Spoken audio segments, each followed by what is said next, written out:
नमस्कार, मी सचिन गव्हाणे आपलं स्वागत करतो न्यूज टॉप 9 या बुलेटिन मध्ये। काँग्रेसचे प्रदेशाध्यक्ष हर्षवर्धन सकपाळ यांचं एक वक्तव्य जे आहे ते वादात सापडलेलं आहे। भाजपाकडून टीका केली जाते।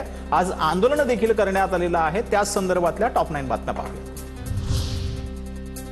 जबाबदारीने केलेल्या वक्तव्याला भाजपाकडून हिंदू मुस्लिम रंग देण्याचं काम। टिपू सुलतान बाबतच्या विधानावरील वादानंतर हर्षवर्धन सकपाळांचा पलटवार। तर महाराजांबद्दल विकृत वक्तव्य करणाऱ्या कोश्यारींचा पुतळा जाळणार का, सकपाळांचा सवाल। हर्षवर्धन सकपाळांना महाराष्ट्रात राहण्याचा अधिकार नाही, सकपाळांनी राजीनामा द्यावा। टिपू सुलतान प्रकरणावरून चंद्रशेखर बावनकुळेंची टीका। शिवरायांशी बरोबरी हीच जिहादी मानसिकता। टिपू सुलतान आमच्या शिवरायांच्या जवळपासही येऊ शकत नाही। काँग्रेस प्रदेशाध्यक्षांनी कार्यालयात टिपू सुलतानचे फोटो लावून दाखवावे। हर्षवर्धन सकपाळांचा वक्तव्यावर नितेश राणेंची टीका। सकपाळांविरोधात प्रत्येक ठिकाणी गुन्हा दाखल केला पाहिजे। प्रसिद्धीसाठी भावनांची किंमत नसेल तर जनता धडा शिकवेल। सकपाळांनी जनतेची माफी मागावी। प्रवीण दरेकरांची टीका। मराठा समन्वयक महेश डोंगरेंकडून सकपाळांच्या तोंडाला काळं फासणाऱ्या 1 लाखांचं बक्षीस जाहीर। तर अहिल्यानगरमध्ये भाजपाकडून सकपाळांची जीप छाटणाऱ्यास 10 लाखांची घोषणा। टिपू सुलतानवरील वक्तव्यावरून वाद चिघळला। पाकिस्तान टिपू सुलतानला नायक मानते। फडणवीसांनी अशा भारत-पाक सामन्याचा धिक्कार केला पाहिजे। भारत-पाक सामना भाजपासाठी पैशाचा खेळ। संजय राऊतांचा घणाघात। शिवरायांची तुलना कोणत्याही राजाशी होऊ शकत नाही। हर्षवर्धन सकपाळांच्या वक्तव्यानंतर काँग्रेसच्या नाना पटोलेंची प्रतिक्रिया। हर्षवर्धन सकपाळ यांच्या बोलण्याचा विपर्यास केला जातोय। बाळासाहेब थोरात यांच्याकडून सकपाळांची पाठराखण। शिवरायांबद्दल श्रद्धा असल्याचा खोटा प्रयत्न भाजपनं करू नये अशीही टीका।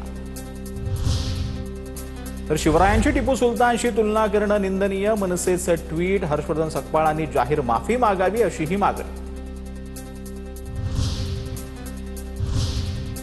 तर हर्षवर्धन सकपाळांविरोधात आज राज्यभरामध्ये विविध ठिकाणी आंदोलनं करण्यात आलेली आहेत। भाजपाने ही आंदोलनं केल्यात। त्याच संदर्भातल्या टॉप 9 बातम्या पाहूया।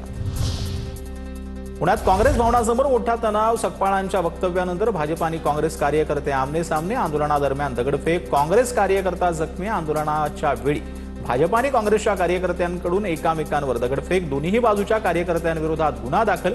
पुणे पोलिसांची माहिती। काँग्रेसची उद्या संध्याकाळी 4 वाजता बैठक। काँग्रेसचे शहर अध्यक्ष अरविंद शिंदेंची माहिती। उद्यापर्यंत भाजपच्या नेत्यांना अटक झाली नाही तर मोठं आंदोलन करणार। काँग्रेसच्या शिंदेंचा इशारा। काँग्रेस प्रदेशाध्यक्ष हर्षवर्धन सकपाळांविरोधात पुण्यात गुन्हा दाखल। भाजपच्या कार्यकर्त्यांना बदनाम करण्याचा प्रयत्न। भाजपचे पदाधिकारी धीरज घाटेंचं वक्तव्य। आंदोलन संपत असताना दगडफेक। प्रदेशाध्यक्षांवर पांघरून टाकण्यासाठी काँग्रेस कार्यकर्त्यांनीच दगडफेक केल्याचा घाटेंचा आरोप। नाशिकमध्ये हर्षवर्धन सकपाळांविरोधात भाजपचं आंदोलन। आमदार देवयानी फरांदेंच्या उपस्थितीत भाजप पदाधिकाऱ्यांचं सकपाळांविरोधात घोषणाबाजी। सोलापुरात हर्षवर्धन सकपाळ यांच्या प्रतिमेला जोडो मारो आंदोलन। सोलापूरच्या काँग्रेस भवनाबाहेर भाजप कार्यकर्त्यांची घोषणाबाजी। भाजपचा दुटप्पीपणा। सकपाळांवरील टीकेला सचिन सावंतांचं उत्तर। अकोल्यात टिपू सुलतानच्या नावासाठी भाजपनं प्रस्ताव मांडलेला। अंधेरी टिपू सुलतान मार्ग नामकरण। भाजप नगरसेवकांमुळे ठराव मंजूर। सचिन सावंतांची टीका। भाजपला इंग्रजांच्या गुलामीतून मुक्त करण्यासाठी टिपूनं बलिदान दिलं। टिपूच्या मृतदेहाजवळ राम लिहिलेली सोन्याची अंगठी सापडली। टिपूनं तुरुंगातून सावरकरांसारखं माफीचं पत्र लिहिलं नाही। टिपू सुलतानबाबत बोलताना MIM खासदार असदुद्दीन ओवैसींची प्रतिक्रिया। इंग्रजांशी लढताना टिपूला शूरवीराचं मरण आलं। रामनाथ कोविंद यांची स्तुतीसुमनं। कर्नाटक विधानसभेतील टिपू सुलतानावरील व्याख्यानाचा व्हिडिओ।